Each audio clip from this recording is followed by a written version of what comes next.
ধরা হবে না নতুন ব্রিজ ওই একটা স্ট্যান্ড আছে না স্ট্যান্ড হইলে তো কিছু এরা টিকেটের মধ্যে কিছু কমিশন পায় না যদি আমি হেলিকপ্টার নামাইতাম পারি এরা একদম এখানে থাকতে যদি টাকা যায় সিলেট যায় আবার পরে বিকালে সিলেট টিকেট করে দেখা যেত অথবা ইদিন থাকিয়া পরের দিন আবার যে হেলিকপ্টারে দুইটাই ফিরতি ফ্লাইটে যাইব মানে এখন তো বিমান ফ্লাইট শুরু হয়েছে এরা চাইতেছে হেলিকপ্টার ফ্লাইট শুরু করতো হার মাত্র 40 মিনিট লাগে হেলিকপ্টারে টাকা দিতে আপনার এখান থেকে সর্বোচ্চ 50-60 মিনিটে যাইবে 70 মিনিটে যাইবে সিলেট এখন এরা চাইতেছে আমরা সোনারঘাটে একটা জায়গা দিতাম দিলে এরা হেলিকপ্টার স্টেশন বানাই যদি হেলিকপ্টার স্টেশন বানায় আমরা কিছু লোকের ইনকামের ব্যবস্থা হইব চোখ বন্ধ হইলে আপনারা তো অনেক তথ্য জানেন না মাধবপুর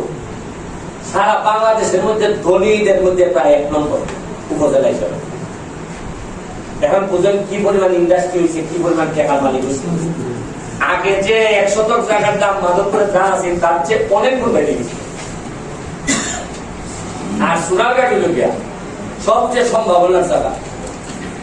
কেমনে ওই আমি আপনারা আমরা আছে 17টা চা বাগান পুরা চা বাগানের নিচে হইল গিয়া বালু মাটি নাই আমি জানি না আপনারা চা বাগানের নিচ দেখছেন কিনা আর নিচে যেহেতু বালু আছে আমার একটা বিশ্বাস যে বালুর নিচে মনে হয় তেলও আছে প্রাকৃতিক গ্যাস হইতে পারে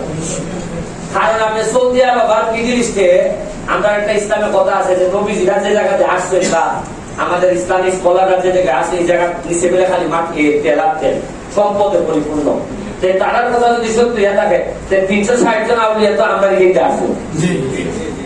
আমার ধারণা করতে পারে যে নিচে যেহেতু বালু বলতো দেখছি এর নিচে মনে হয় গ্যাসও থাকতে পারে কারণ পাওয়া যাইতেছে তো সিলেটের বিভিন্ন জায়গা সুতরাং আমরা মাটি আমরা অনেক কিছু দিছে এখন মাটির উপরের মানুষগুলারে আমরা সবাই যদি ঐক্য পারি আমরা যদি ঠিক করতাম পারি তাহলে আমার একটা বিশ্বাস আমরা